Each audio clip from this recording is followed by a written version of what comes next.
And I think that often when we talk about divorce, we talk about first divorces, but it doesn't get as much airtime what it looks like breaking up a blended family when someone goes through their second divorce. Hi guys, and welcome back to another episode of Life Uncut. I'm Laura. I'm Brittany, and we are back from our very mini little vacay. 4 nights away, it's all I need. Hot dash. I could have done with longer, I'm not going to lie, but I'm not going to say no to the 4 nights. A 4-night trip to Bali is so aggressive. It was so aggressive. It's actually, I mean, Keeshia was trying to convince me that it's a good idea to do with the kids. And I was like, you've never had children.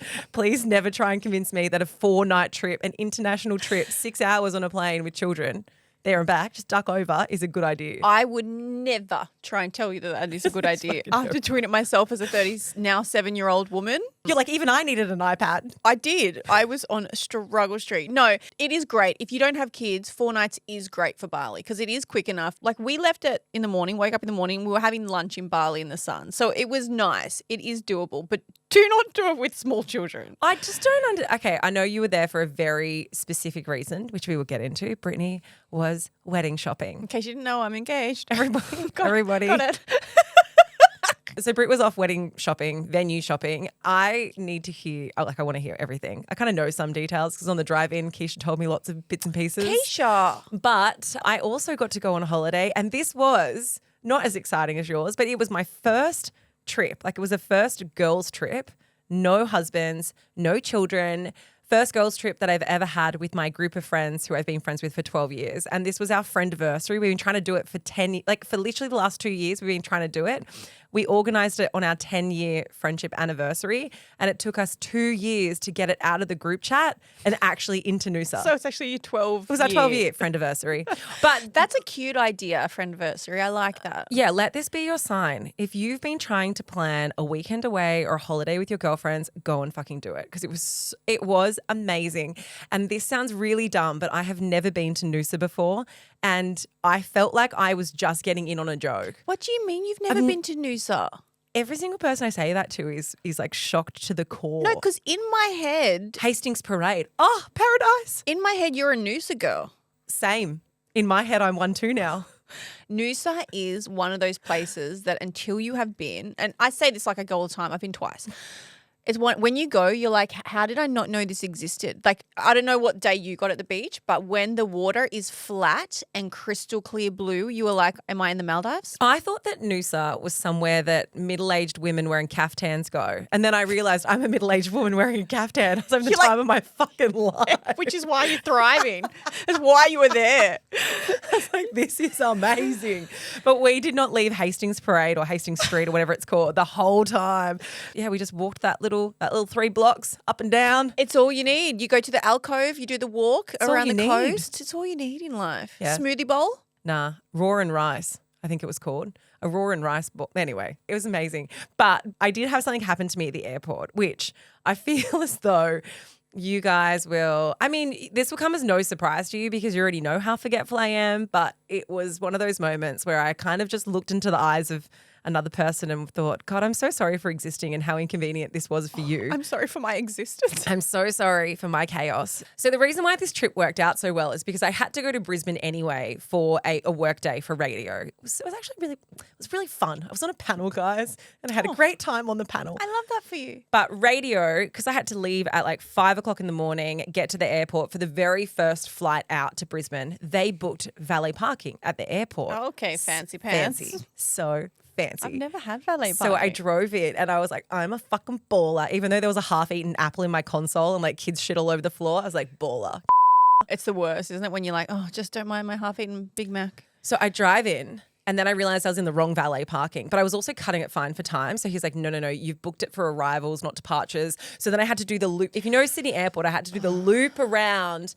And by then I was like on the time that I needed to be there for check-in. So I drove in.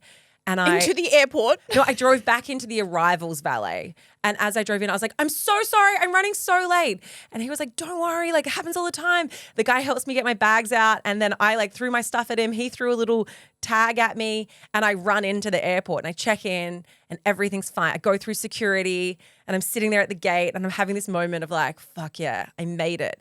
And then I see a guy running through the airport, like running, but looks really mad. Did you not give him your keys? You didn't, did you? The fobs in your bag. He looked so fucking mad. And I was like, why is this man going to attack me? Like, what's happening? Then I realized he was wearing a valet jacket. And I had just driven up, hadn't even like put the car where you're supposed to put the car, just stopped in the middle of the valet, taken the keys and ran to the gate. And he had to find me at the gate, Marco, to get my keys. Polly! That is so funny. Imagine if I'd flown to Brisbane with my keys in my bag. They would have towed my car. 4 days later, the car's still sitting at arrivals with the engine on. It's like, that's so, but it's fair. Sorry. Not fair. You went off Semi-fair. at when you took your keys overseas. Yeah, and look, the argument still stands. They are my keys. I could take them to Brisbane if I wanted to. But if you're a valet guy, they're my keys. They're not yours. Please. I actually can't believe you did that. You are so lucky he found you. He found me and he looked so mad. And for a second, because I don't take criticism very well, I got a bit defensive. Oh, don't you? I was like, shocked, Laura. He was mad and was like, I need the keys. And I was like, whoa, okay, calm down. Okay, big man. Then I realized actually I was the problem. And so then I sheepishly gave him my keys. And I was so embarrassed to go and pick my car up. I was like, I wonder if they've put a big sign on it being like, this is the girl who fucking abandoned her car. Imagine if they had to like call you out over the loudspeaker, but they don't know who you are. Well, the woman that just erratically dropped her car off out the front in the wrong place of arrivals at Woman with valet, a half-eaten apple in her car. And then stole the keys. Please report back to security. You will be escorted off the premises. Yeah, so that was me. That and the highlight of having like a weekend away with the girls. Amazing. Oh, that's so cute. Well, Keeshia and I had actually now that you've said that, we had a really great weekend away too, but it's probably the first weekend I have also had in a very long time with just girls. Like I haven't been away with, and there wasn't even girls, it was one girl. It was not a plural. It was just Keeshia. I don't want people to misunderstand what I've just said as well, because I know from the outset, like from social media and stuff, it looks as though we travel a lot, and I absolutely do. Like I travel a lot for Tony May. I went to India with my sister. Like I've been away heaps this year, but this is the first time I have been away in about almost a year that was purely just a holiday. It was not, there was no work attached to it at all, except for the Brisbane part. But then the Noosa part, it was great. Sorry, continue. No, I was just thinking the same thing. I was just thinking of the people that were trolling me on my Instagram yesterday. Why? No, just you reminded me of a troll yesterday. I had a few trolls. It's fine. Happens. About what? No, one girl wrote, "Does this girl ever work?" And I was like, "Fucking bro." I was like, Do you know what I love the most? When it's so obvious that they've tried to send something you've created to someone else. Yeah. Like their friend, and they're having a bit of a bitch, but it accidentally comes to you, and you're like, oh. Yeah, it's like the time they tried to send a story of Marley saying that she was an unattractive baby to their friend, but they accidentally sent it to me. Yeah, that was her turtle phase. It was a cute phase that she went through. I mean, she grew out of it. She was a bit Of course she cross-eyed. did. She She looked was- like a frog. And someone said, yeah, anyway, doesn't matter. Let's not reminisce on the past. But someone was trolling me about how I never work and I'm always on holiday. And I wanted to say what you said. Fair. It looks like that. But because I post a lot on holiday when I'm with Ben, but we have a full-time radio job. To be fair, you've been to the Maldives like 17 times this year. Don't even remember the last time you worked. I have been to the Maldives twice. Fuck you. I've been to the Maldives twice. This year. Yes. And also, guys, no.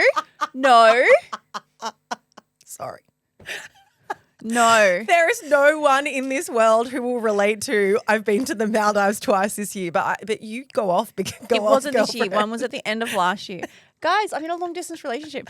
But what I wanted to say is when we do have our radio break, I go hell for leather. I cram. In my last holiday in June, in 10 days, I went to 5 countries, guys, in 10 days. You do the math. It's 2 days a country. I was like, it looks like I'm getting around. And then I post photos longer than I'm there. It's fake. I come back and I'm work. I'm still posted in Malta. Okay? That's what I do. That's the life I live. Let me live.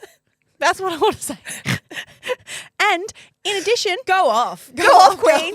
In addition, what I want to say is when I am on my holiday with Ben, I'm at home all day alone waiting for him. He's not on holiday, guys. He goes to work and I sit there and twiddle my thumbs, usually in the rain in Scotland. Now I'll be with Dracula in Romania. But I just wait for Ben and then he comes home at night. We have sex. That's my holiday. Just to reiterate. That's a working holiday. Anyway, that troll really got to me. Okay, anyway. No, so Keeshia and I had a great weekend together with the girls. I have not been away with a girlfriend in as long as I can remember, like properly. And we had so many laughs. But it started from like the second we got to the airport to the end when we were vomiting simultaneously. But we got onto the plane and we were sitting down before we took off. And this girl was walking down the aisle and just out of nowhere just looked into our faces and she goes, "Get a job," and walked off. Lifer. If you know, you know. She's a lifer through and through. And I was like, yes, you go off. It was so well delivered. Everyone else would have thought it was really rude, but I was like, the insiders knew. We were like, yeah. And everyone just thought someone was now abusing me, telling me to get a job while I was going to Bali. No, she was awesome. Her name was Joss and she is a full lifer. Lifers are everywhere. I also ran into anyone who's in the Sunshine Coast who's a lifer might know of Tanea, who runs she does like Life Uncut meetups. Yeah. She's been doing it since day dot. I ran into her. I was checking my bags in and then I had a moment where I was like, you know when you see someone out of context? And I was like, I know you. Are you? Are you? Who are you? Anyway, they're everywhere. We ran into loads in Bali as well. It was amazing. There was also, we had our birthday in Bali. So we were down at this really lovely restaurant on the beach. And this lovely couple, they'd been married not long before. This is their honeymoon. They came over and I got this tap on the shoulder and she was just like, "Happy birthday." Anyway, her name was Stevie. And we were chatting to her and her husband for a while. They were so nice. But the funniest thing was right at the end of the conversation, he completely threw her under the bus. He said to Britt and I, "Oh, I'm so glad this was such a nice little chat," because to be honest, she was a little worried. She was like, "What happens if I go over there and they're bitches?" That's what they say, right? Like never meet your, I mean, Don't meet your I won't say heroes because we're certainly not that. But now say it. That's what she said. That was what she said. No, she did say that. She said it's like that. It's like when you've looked up to someone or like someone you've always wanted to meet and then you meet them and they let you down. She's like, "I really was worried you guys were going to let me down." I was like, we don't let anyone down. Guys, I do want to say this. I feel like we used to say this all the time. And so over the years, it kind of felt like we were repeating ourselves. There is nothing that we like more than meeting. You guys are the reason why we do this podcast. And the fact that so often, and when we're in different places or we're doing things, people come up and say, "I love the podcast," or they listen to it so devoutly that they know a story like, "Get a job." Yeah. It makes me so happy, like genuinely, deeply so happy. So please, if you've ever seen us and you're thinking like, "Oh, should I go and say hello?" We're losers. Say hello to us. You've made our day. Or if you've sat there thinking, "I hope they're still my hero after this chat," we will be. Probably not. Joking, I'm being a wanker. So Keeshia and I were in Bali mainly, the sole reason was my wedding venues. Like I had to go and pick a wedding venue because otherwise I've got nowhere to get married in a very short period of time. And I just don't trust Instagram. So like there are incredible venues on Instagram that I probably could have just booked based off of that.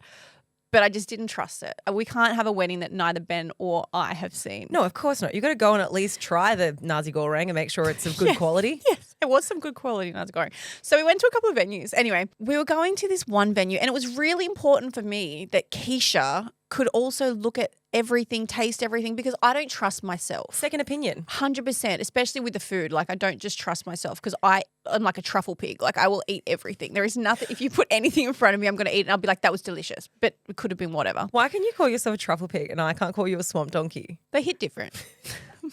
they hit different. Because the truffle pig was more about my lack of food. And the swamp donkey was more about your appearance. Got it. Got it. Understand. Swamp donkey hits That's a where bit the limit is. I understand now. It's a bit more personally. I have felt like a swamp donkey many times over the last week though. So we're driving to this venue and it was the one that I thought I really wanted. Like in my head, out of all the venues we saw, I was like, I think this is going to be the one. So we get in the car and Keisha's like, "Oh, I don't feel great." I was like, "Me either." We were getting really nauseous from, we think car sickness. Nothing we ate, but car sickness. We both get car sick. I get motion sickness on an office chair. If I scoot too fast on an office chair, I'm done. So she's like, "I just need to lay down for a minute." So she lays down on my lap.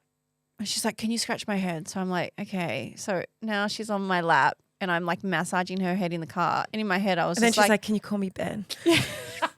She's like, "Dart me." You slip one in the back seat. What? Slip too far. Sorry.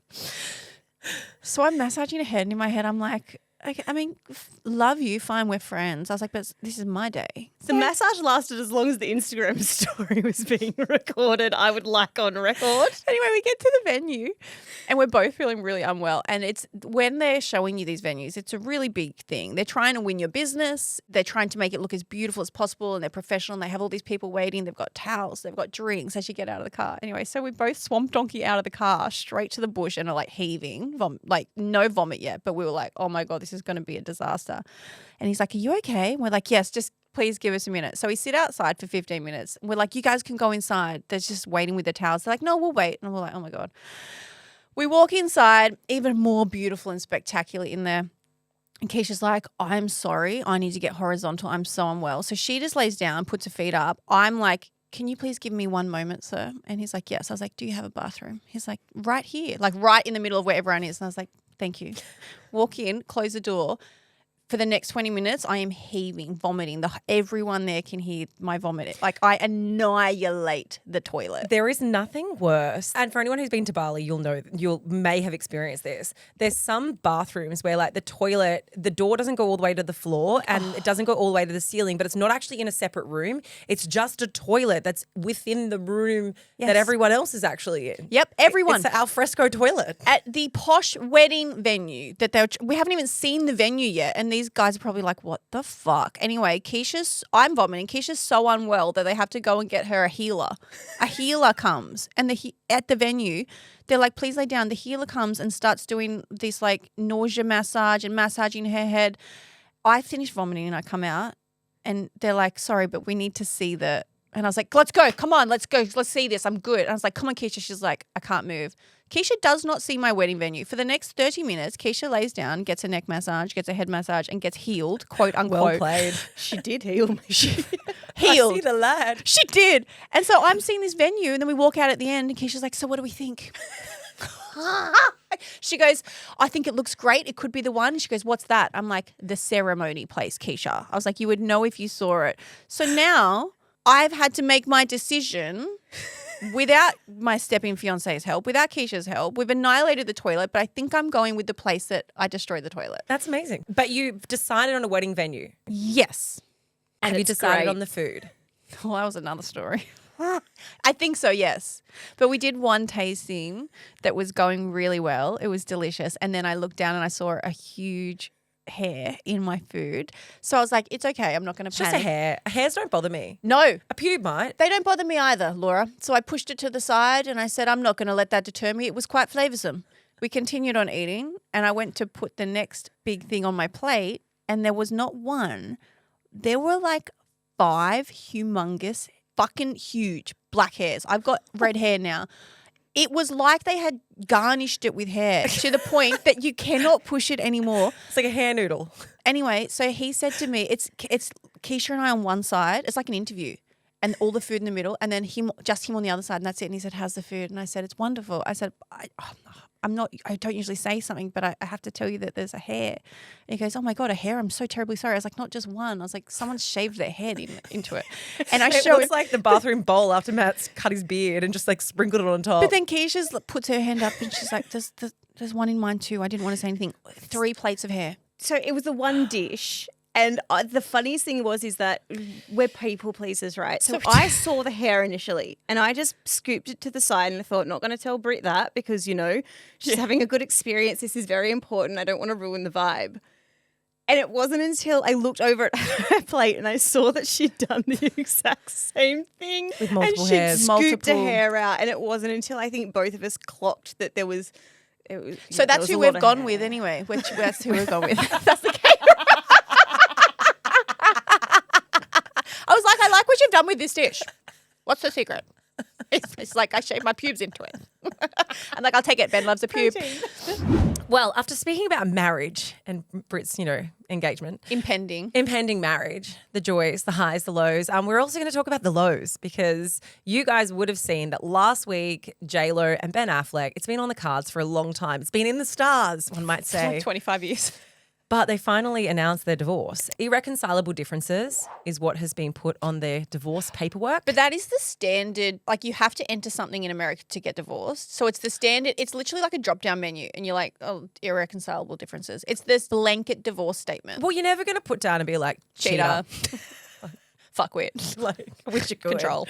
Yeah, no, it's a drop down, and I think it's like the blanket statement because it is made public like this. So you can't put in like the real reason. Yeah, and I find their relationship fascinating for so many reasons. One, because when they first got together, not first, the second time they got together, like this 20-year relationship that spanned across multiple other relationships, across them having children with other people, and then they've come back together. Now, what I find interesting about them is that they have been now together for 2 years. This divorce was filed on the day of what would have been their 2-year anniversary, right? Which is like, It's a bit of a fuck you from JLo to Ben Affleck, I think. it is like you've waited for that day for a reason. So Yeah. it does get you thinking. Well, I think that it was very much a statement. Obviously we're speculating because we don't know them. I'm She not hasn't friends told with us. Jay. She didn't call me about this, unfortunately. But So rude. I think she would have done it to try and have some impact. It would have been a bit of like a personal dig, a sting. But I think it's interesting because they were together for only 2 years back in 2002. And then throughout the time that they were both married to other people, they spoke about each other so fondly, this idea that they were each other's first real love. And then And this, will be each other's last. well, it was this kind of like fairy tale story that after all this time, they'd come back together. Even when they very first got together, JLo did a post on Instagram and was like, you know, we've learnt the lessons. We've had this time apart. We know exactly what we want as people and we're going to do it right this time.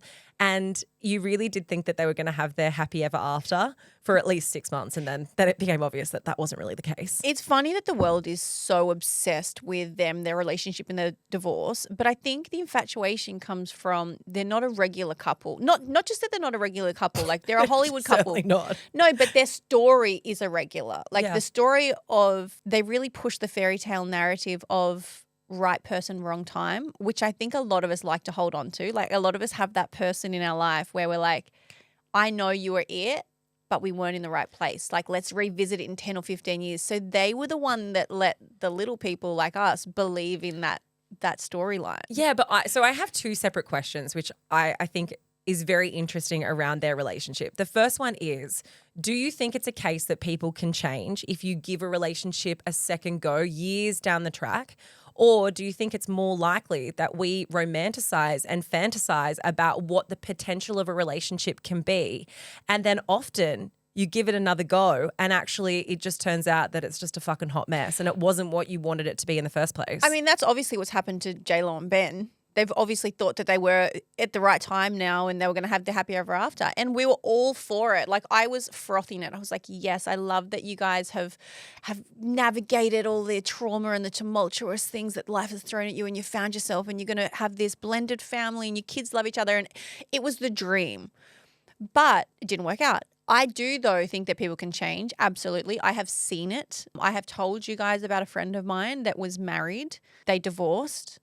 And then they ran into each other 10 years later in a supermarket, got remarried and had kids, and they're still together now. Like for me, that is a prime example of like they were too young, not in the right headspace, not wanting the same things at that time, but they still remained at their core the same people. Then 10 years later, at their core, same people, but ready for something else. So I've seen it happen, but I think it's very rare. Yeah, and I do think that more often than not in these types of situations, it's almost as though you have to go back and give it another shot in order to have the closure, right? You have to give it another chance so that you can mentally go, okay, well, fuck, over 20 years, I gave everything I possibly could to that relationship. Time to move on. And it absolutely wasn't what I wanted it to be. Even though we tried and even though we learned all the lessons, we still did the same thing on repeat, whether it was the same mistakes, but, you know, the outcome was the same.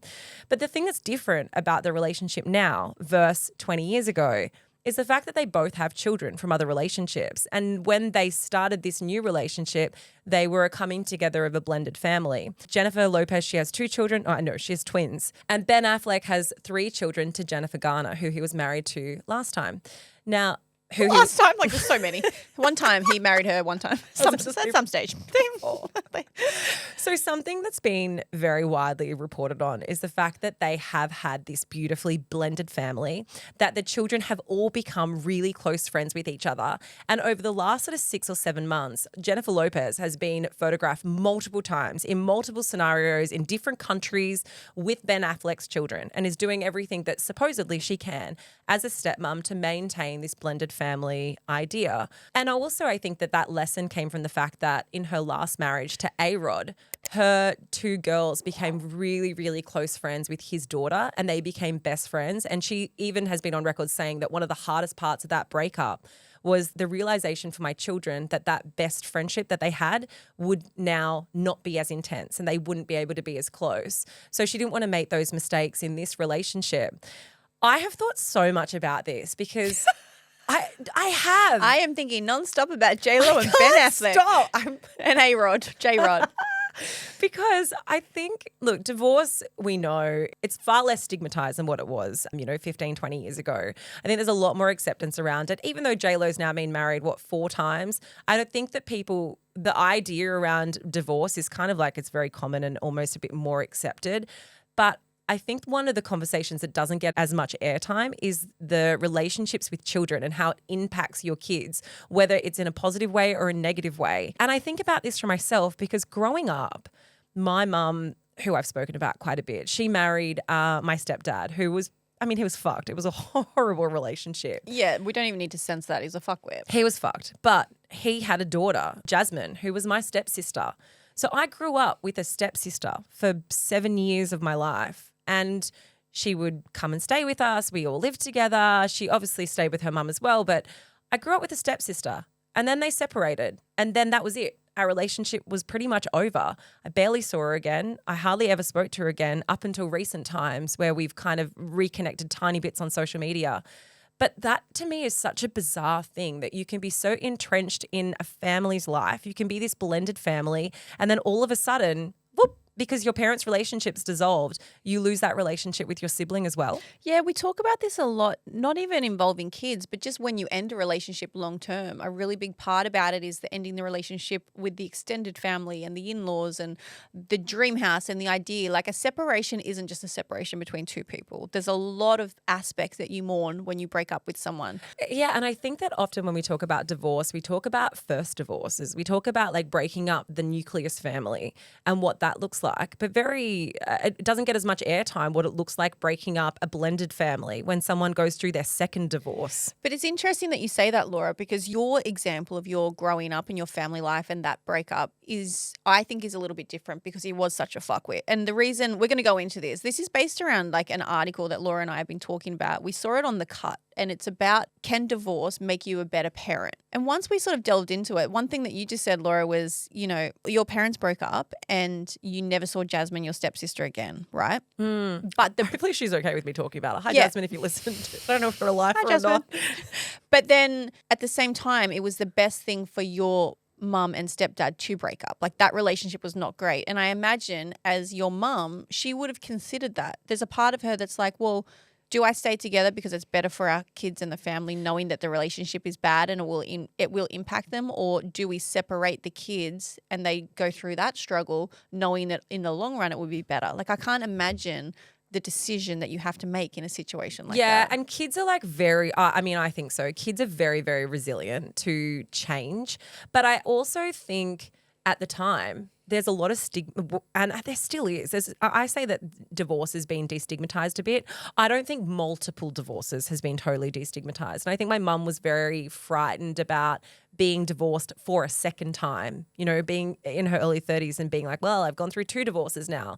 So I do think she clung to that relationship a lot fiercer than what she may have had she not ever been through a divorce prior.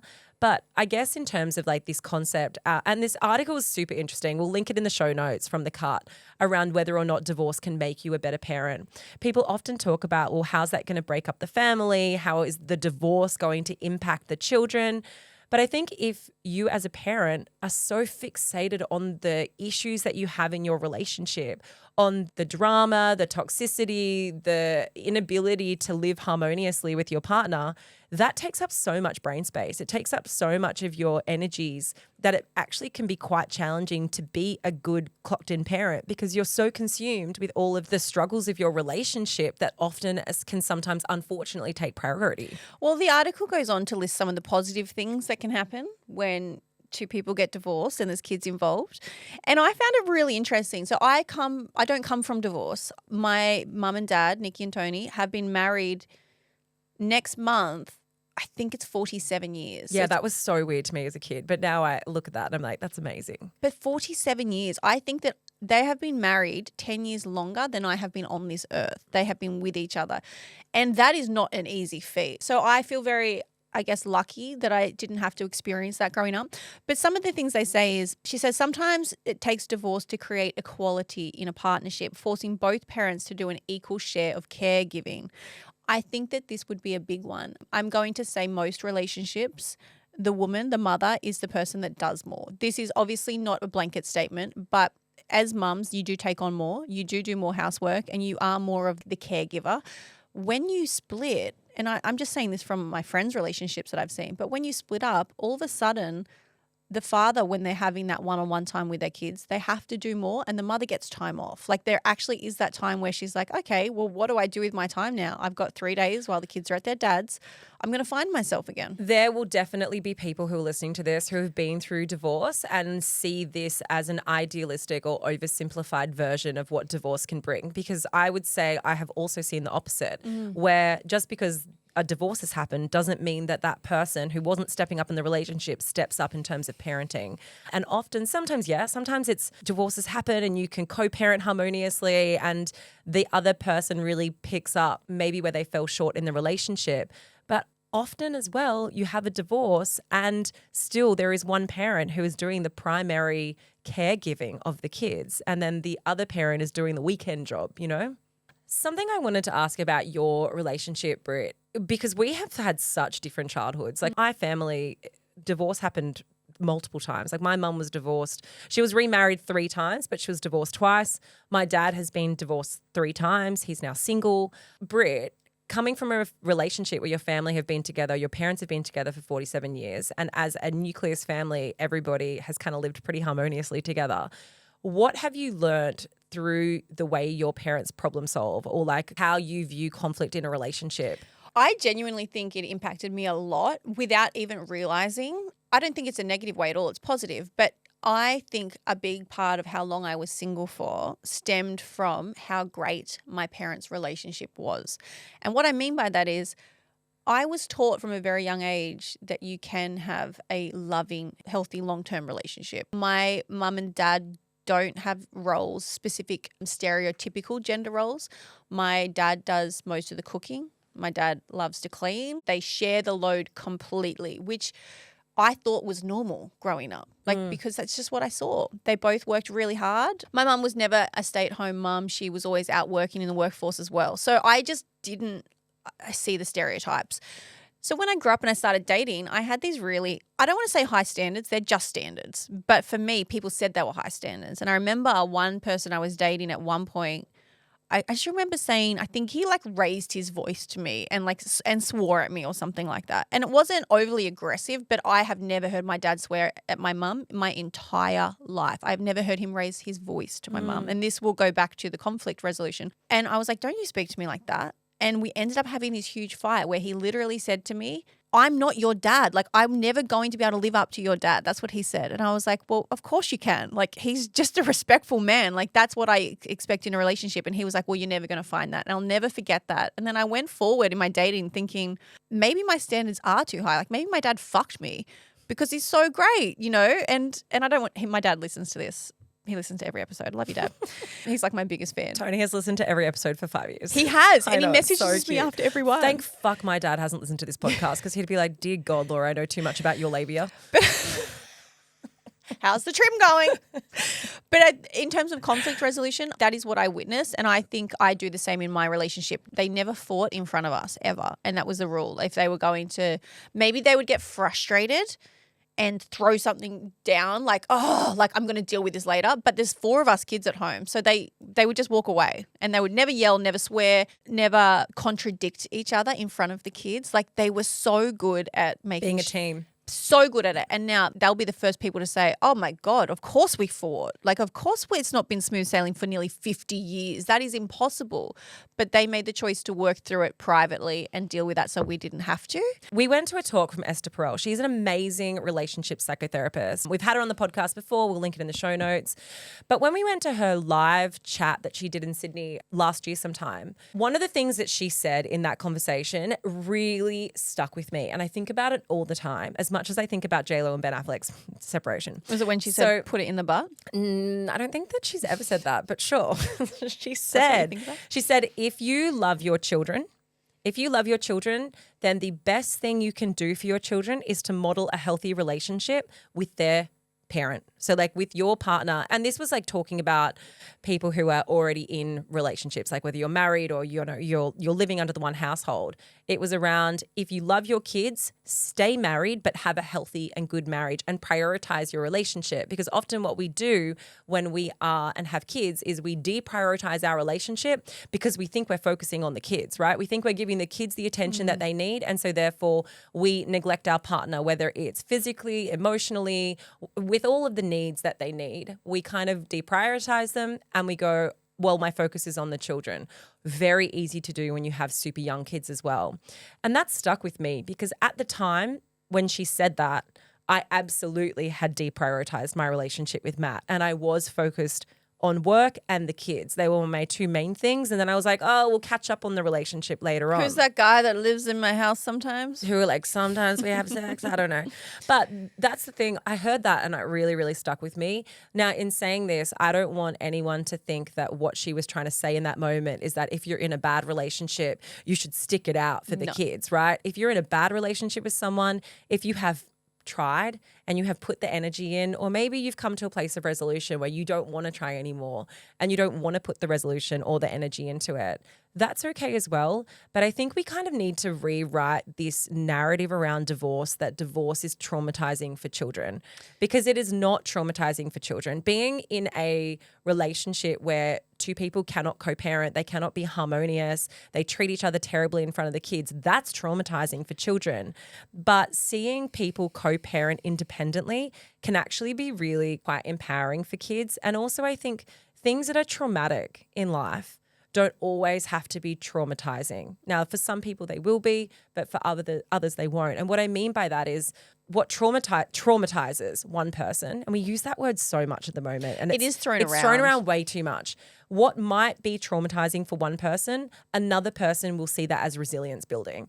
And that was my experience of divorce growing up. And for me, I think the best place was when my mum came out of her second marriage. That's when I felt safe as a child. It's when I felt like we were able to actually grow as a family. But I found divorce, it was something that was resilient building for me. And it made me kind of view relationships in a different way. Well, obviously, it's very dependent on the situation, on what your parents 100%. Are like, what your home life is like. And Keeshia, I know your parents divorced when you were a teenager as well. What was that like for you? For me, I was a teenager. I think I was like 14 years old. And what was so strange is that we'd been living in this household that it was such a toxic environment. You know, you'd walk in the door, you could cut the tension with a knife. It was just walking on eggshells. And the strangest thing for me was that, like, my family was a part of the church at the time. And when they made the decision, it was actually more my mum's decision to leave. It was very strange to see how people responded to it. And it still to this day, I think that there's this narrative around the way that you speak. Because I was an older kid, you know, I was a teenager and I knew what was going on. And it was really weird hearing people be like, oh my gosh, you're going through such a hard time. Like, you know, it's so tough for you and we're here to support you. And now looking back, even at the time I did realize this, but looking back now I have so much more perspective and I'm like, oh, that wasn't the hard time at all. That was the easiest point. That was where I was like, oh, phew. Now we can have this fresh beginning, this new start where people are not living together when they hate each other and they don't want to be around each other. It was just very polar opposite to the story that I felt like people were trying to make me feel as though I was going through a hard time, where I was like, oh, no, this is the easiest chapter of this story. But I also think that is the case when people don't know what's going on behind closed doors, right? Like that's how I felt when my mum left Alex. Like I felt an insane amount of relief.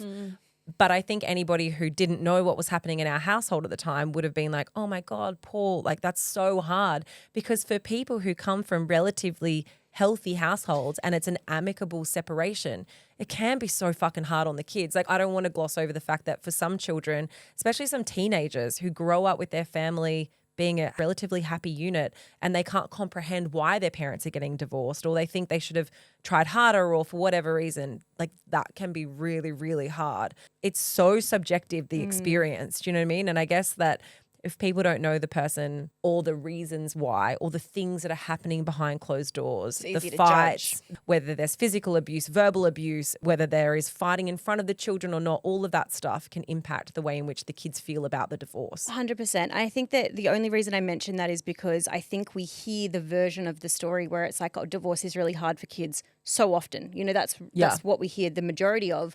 And I just want to offer that other perspective of it's not always the worst thing. And I think the best thing that came out of my parents' divorce is that I was taught values that are really important to me. I was taught independence. I was taught, you know, my dad didn't really know how to cook when my parents separated, and he can do obviously he can do all those things for himself. He now, learned independence too. Like literally though, it was so interesting to see that and now look back and be like, wow.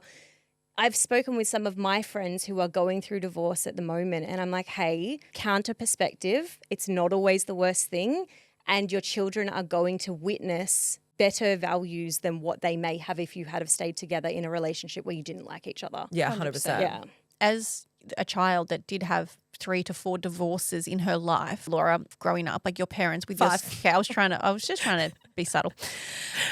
Laura, as someone who had 5 divorces, your parents have divorced collectively 5 times. What did that do to you and your idea around marriage and relationships and commitment growing up? Because we do say to ourselves, okay, if we split up, what's it going to do to our kid?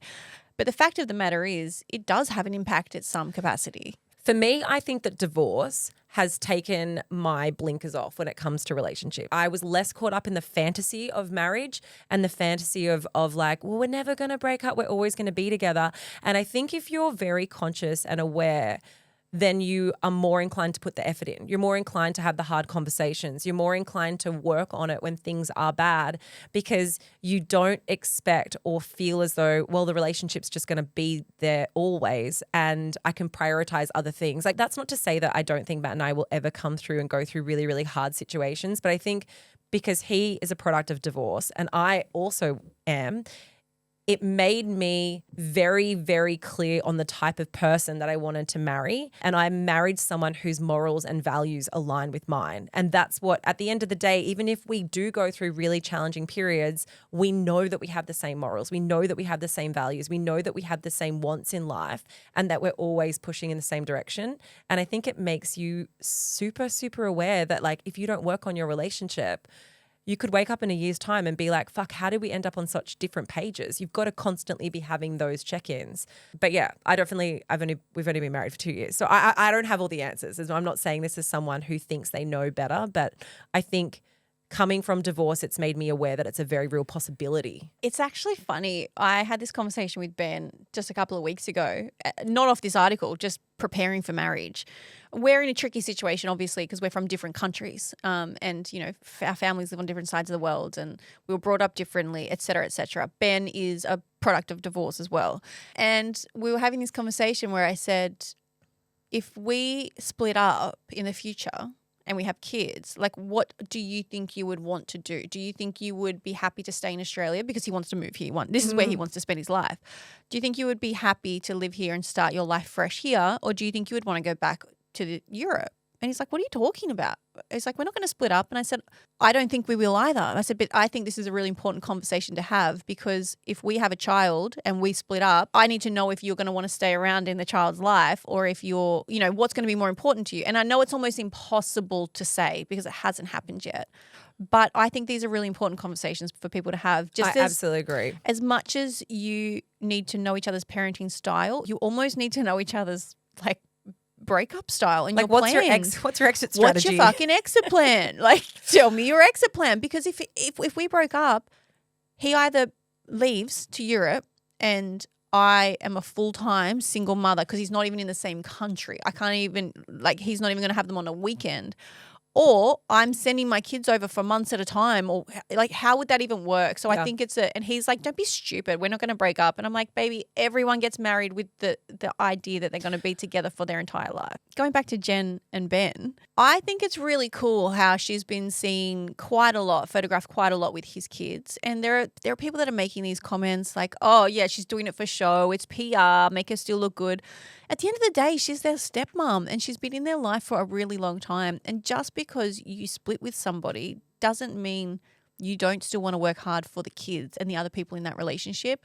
And they're not her biological children, but her children are very attached to them and they have grown up and gone through a lot together. So I quite like the fact that they're saying, okay, we didn't work, but there's no reason we can't still do the best thing for our children right now. Yeah, and I think that sometimes we get caught up in like the celebrityism of it all. Like we see them with a different lens and we're like, well, everything must be a PR and marketing tactic. They're still people. Maybe there is a PR and marketing tactic to it a little bit, but I also I think it's really incredibly respectful to be able to maintain a loving relationship with your stepchildren if they're no longer in your life. And I know I can only go back to my own personal experience, but it is absolutely fucking bizarre to me that I had a stepmom for 10 years who I never heard from again after she separated from my dad. Never. So have you thought about or growing up from that time at like 10 or 12 when 13 years. I was together for 13 years. Yeah, so from that time when you were young teens and you split, have you ever wanted to go and rehash that relationship with your stepsister or your stepmom? Or was it like, did you just feel like, okay, my parents don't want that relationship, so I feel like I can't have that relationship? I was 15 when my dad divorced my stepmom. And they ended on bad terms. And because they ended on bad terms, she just cut all contact with us as well. Like, I find that bizarre. I find it absolutely bizarre that when a relationship ends, that it also means that your relationship with those kids end, because it means to me that you never saw them as your kids. You never saw them as actually being part of your family. You saw them as being a byproduct. Yeah, a byproduct of your relationship. You saw it as being circumstantial, and that circumstance changed.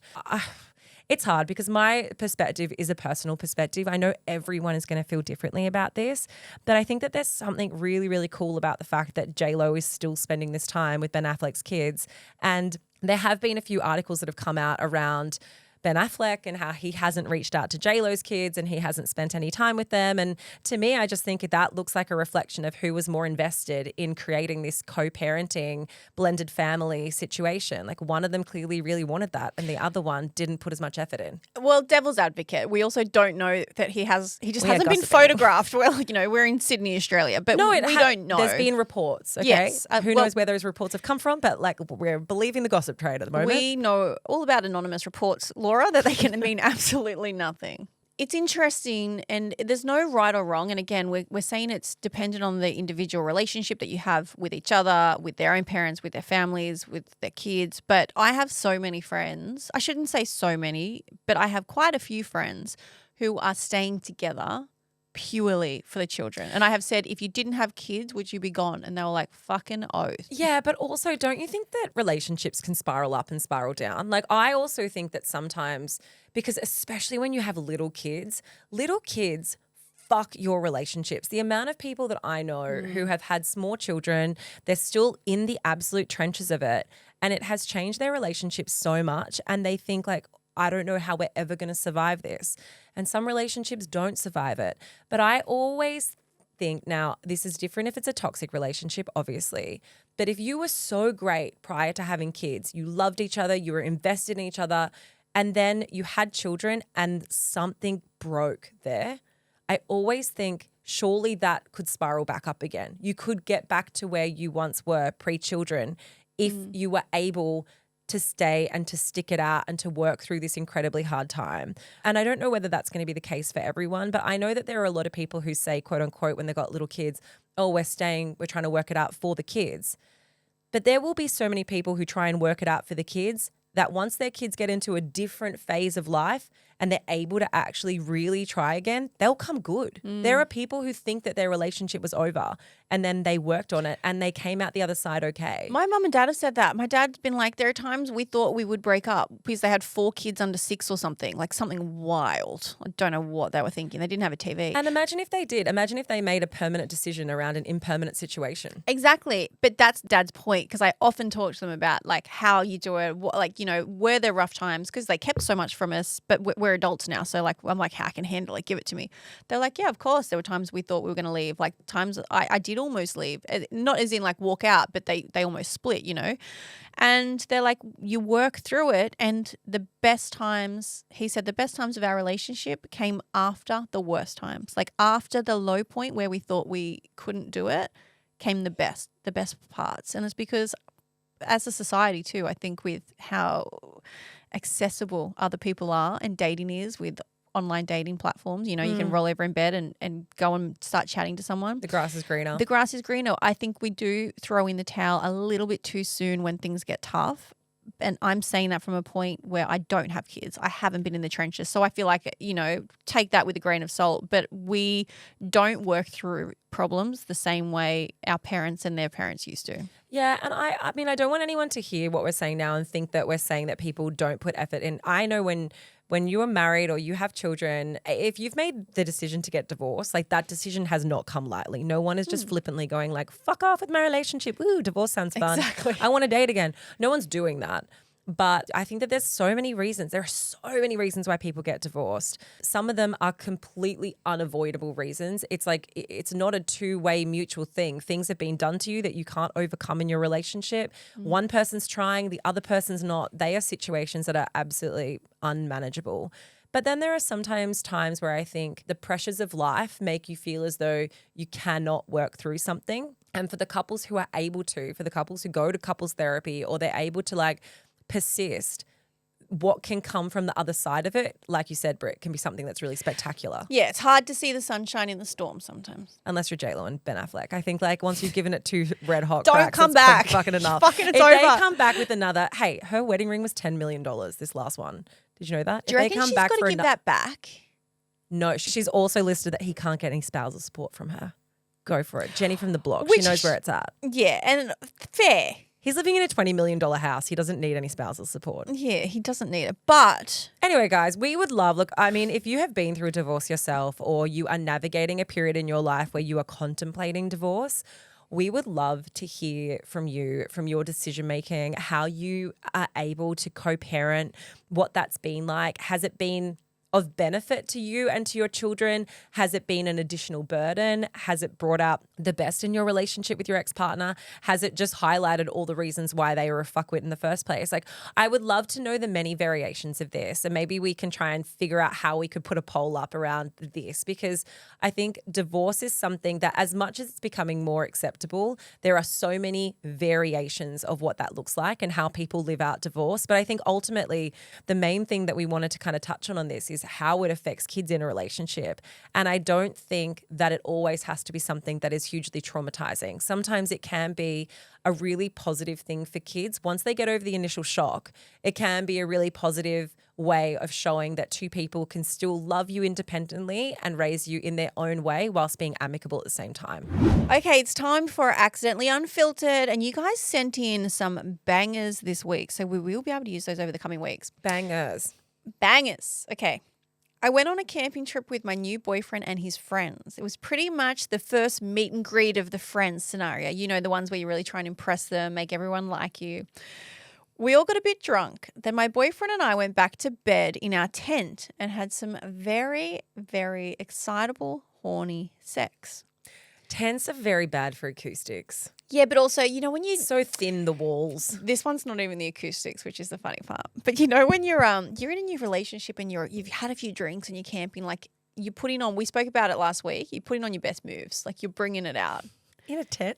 anywhere, Laura. The next morning, we woke up and were told by his friends that we happened to have left the torch on, which meant that they all saw us having the sex in a puppet show silhouette. You know, from the inside, like when you're telling a ghost story and you put the light on and like goes on there. That's fucking great. Oh, truly mortifying. They have never let us live it down. So funny. Could you imagine just kicking back, camping and watching? It'd be like watching a porno, but only silhouette puppet sex. Also, like, when you think you're being really quiet, like you're being you're so like, quiet so that they don't know. No, but they're watching the whole thing. no noise and just. And then Molly, flip. Molly's really into doing like the hand against, what are they called? Are they hand puppets? Yes, it's a hand puppet. Yeah, hand puppets, sex puppets. That's what they did. They watched the whole. I think that's fucking brilliant. What a Great. way to win over your friends. Good way to know. Like, this is a good warning to everyone going camping. Just Turn the torch off. But also, who wants to have sex in like the pitch black? You want to see a little bit. But it You wanna would have see been something. just so funny because they would have thought that they put the torch on just to see the dim lighting inside, and that's all they would have thought. Like that they were like being like all sensual and sexual, but it's been like the whole campsite's displayed on the big screen. That's so unfortunate. Anyway. All right, Britt, what is your suck and your sweet for the week? My suck, if you follow me on Instagram, you will know that I got a really bad migraine over the weekend in Bali. For any new listeners, I have been a migraine sufferer my entire life. So they're back with a vengeance. I get migraine Botox now. I'm due for it tomorrow. Britt also has a really wrinkle-free neck Yes. off the back of it. So migraine Botox protocol, the Botox goes all through your skull, your base of skull, your neck, and your trap. So my skull is on point, if you've seen the base of my hairline. But you get it every 3 months, and the reason my migraines are back this week is because obviously I'm due tomorrow and it's just worn off. Like I metabolize Botox really quickly.